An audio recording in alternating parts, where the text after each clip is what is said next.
Hey, welcome. So today I'm selling, finally, after 3 years of deliberation, my 1998 custom Weld Viper 2.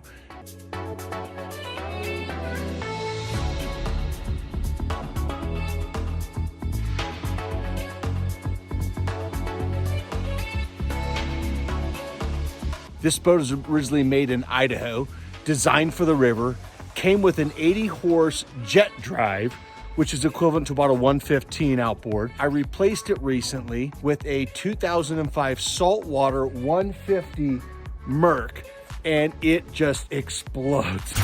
It's got so much power, it's fantastic. We wakeboard, do all kinds of stuff behind it as well. So I'm gonna give you a tour today of this custom one-of-a-kind.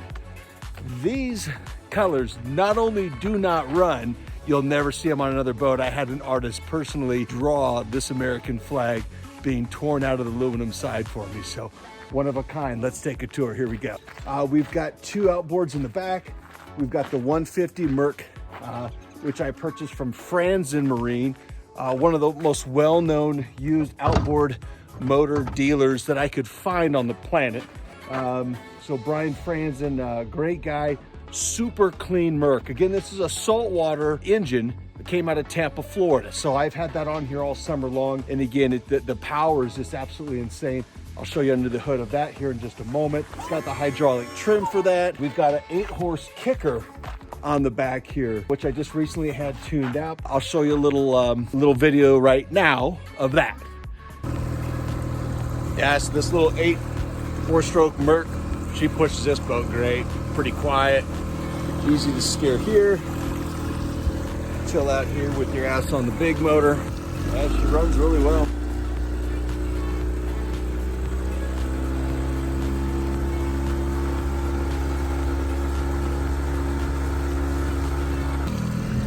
And then I do have steering for her up here as well. I haven't used that in a few years, so I don't have it hooked up right now. All right, that's the little Merc. All right, that little video was filmed just last weekend on November what? Yesterday was Thanksgiving Day, so yeah, like the 23rd of November in Lake Powell. We're at about 3,700 feet, me and the kid and his friend. Probably the last time taking it out this winter. So that's the outboard there. Let's take a look at the 150 Merc. Come on aboard. Move this guy out of our way. We'll talk about that Bimini here in just a second. That's a brand new get up.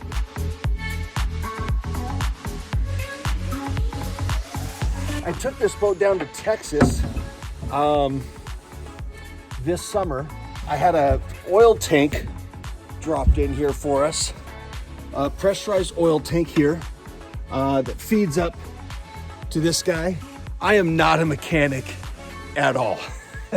So bear with me, as some of these things are very, very basic that I'm gonna dial in here for you. So that's a thing, but the motor itself, it's been very, very clean. If you're concerned about it being a saltwater motor, because maybe you're looking to use this boat inland, I would not be concerned. Of course, we all know about saltwater corrosion, but for a saltwater outboard, this guy is super, super clean. Plugs are all in great shape.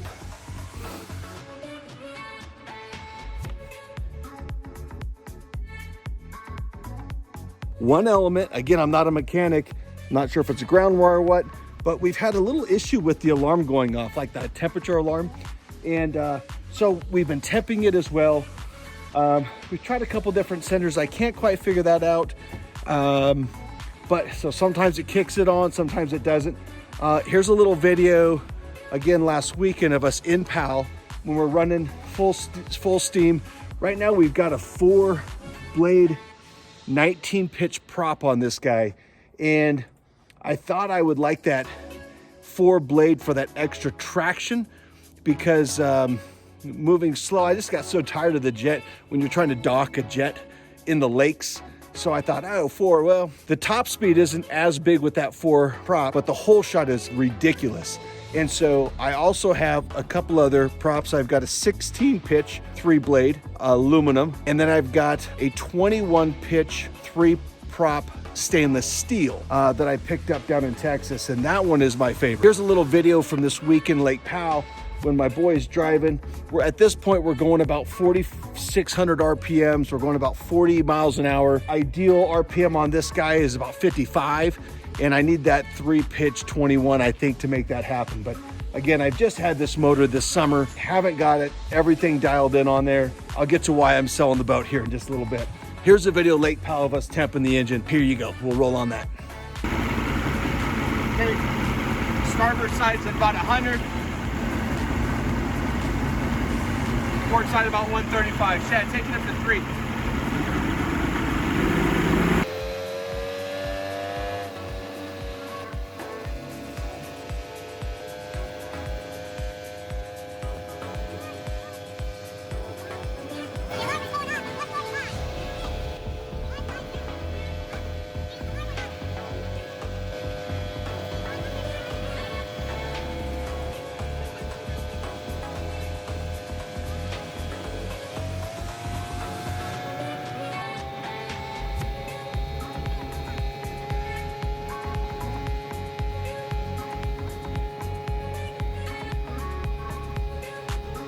Two years ago, when I picked up this kicker motor, I had them I wanted to use the same fuel tank. So you have one fuel tank on here, which is, God, I keep forgetting. I think it's 30 gallons. It's 25 to 35 gallons. I think it's 25 or 30, but of course it's in the floor. So you're not goofing with fuel tanks. It's phenomenal, it's out of the way. But we put the fuel filter in here and a switch so that we can switch between the kicker and the main outboard. We've got a battery over here. This is a brand new battery. Put this in 620. I've got the backup 12-volt battery. I put that up here right underneath the helm. Now with the bigger engine, there's plenty of room and I don't have to worry about weight at all. So I put that extra 12-volt up here. I tied into this for my Humminbird Helix 5 fish finder. I tied in there because my little 12-volt was dead that I had up in front.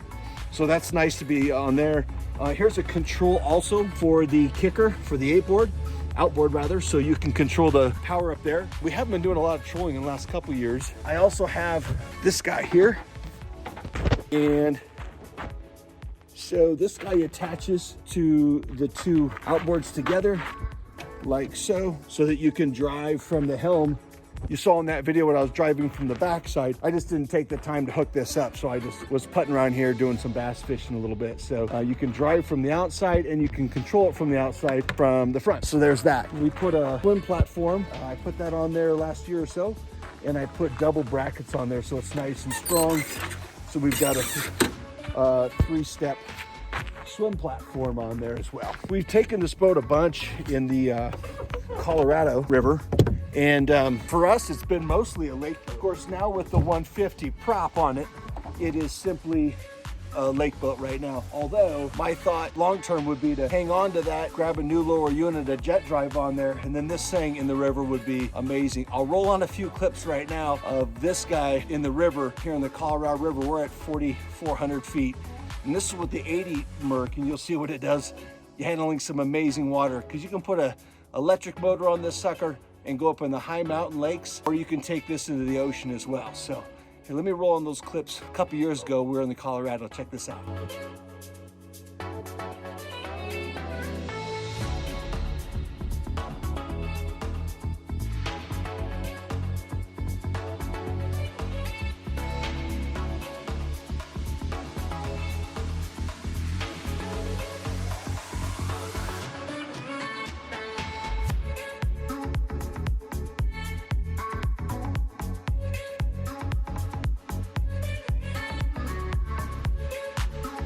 One more time. All right, so this boat is set up with the helm chair front and back. I put new chairs in here about 2 years ago. They had a swivel up front, which was terrible for being stationary. And I left the backs on here. This is part of the original chair, which is really nice when someone is sitting right here because they're kind of held in really nice. You can lean this way with the back or lean this way with the back. It's pretty cool.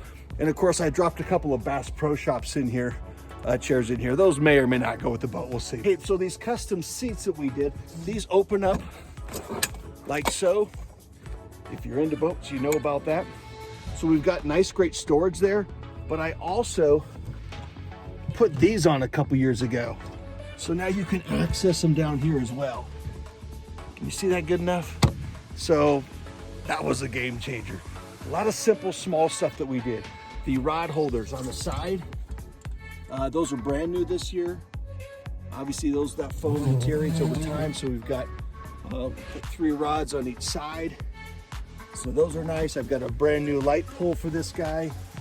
If we move up here, we've got some gauges. Sorry about, I'm a one-armed, we've got a fuel tank gauge. I put a brand new RPM tachometer in here. I didn't, my mechanic did, and a water pressure gauge. We did that just this summer with this new outboard because you got to have that RPM, the tachometer, and we wanted to make sure we had great water pressure. And this thing pisses like a racehorse.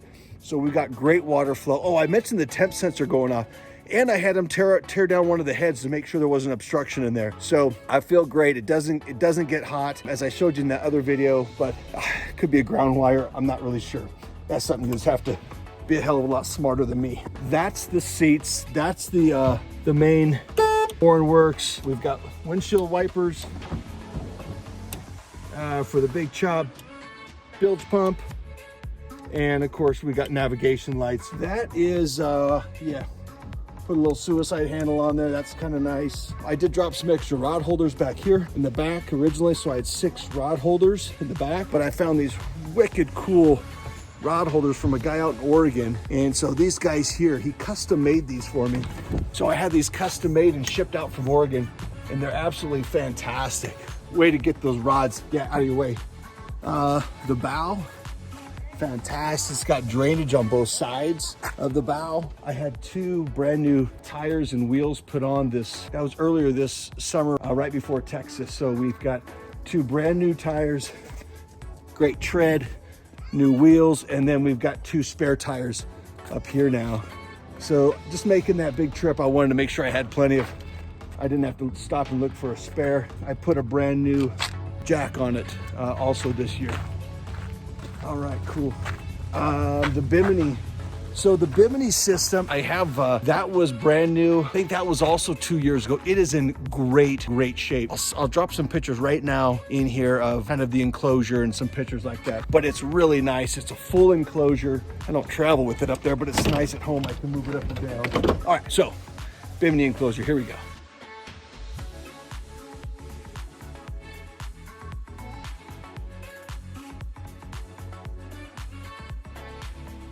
That's it, guys. That's the tour. This boat, again, one of a kind. I go to the gas station, people are like, hey man, mind if I take a picture? My son would love this boat. Buy it for your son. Buy it for your son. I'm gonna put maybe some links to a few things in below. Probably not, maybe custom Weld, maybe a link to their website. Yeah, feel free to holler at me. The boat is officially for sale. I have struggled for years wanting to sell this or not. We've got 4 kids. They're almost all gone. This is really just me and my boy now.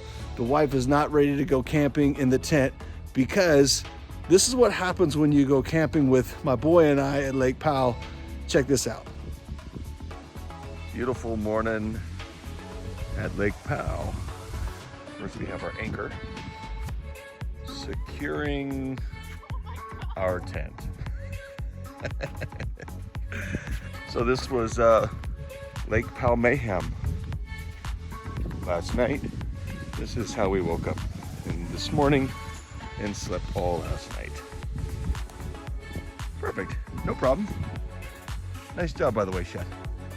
Free tent, anyone? It's for free. All right, so the reason we're selling this is because my wife's not getting in that tent no more. So yeah, we're just ready to step up to that next gauge. We've got 3 years before we're 50, 20 years in our biz. We want to kind of retire, transition to something else. So we're going to drop on like a 33 Sundancer. That's a big change from this. So so we want to be able to have that comfort on the water and be able to cruise, hit the coast to coast, wash the deck, all that good stuff. That's why I'm selling the boat, because it's comfortable, it's sweet, but it's just time for a change. That's what we do, right? We got to bring on another 1,000 or bring on another 70,000 for the Sundancer. But all right, guys. Hey, hope you like this video. Give it a thumbs up or a comment. I guess maybe more people will see it. But we are in Fruita, Colorado. So you want to come grab this boat this winter? come grab it. Again, we just had it on the water a week ago. I'll finish with some additional footage, cruising the canyons of Lake Powell right now that we just did just last week. All right, have a great day. Appreciate you.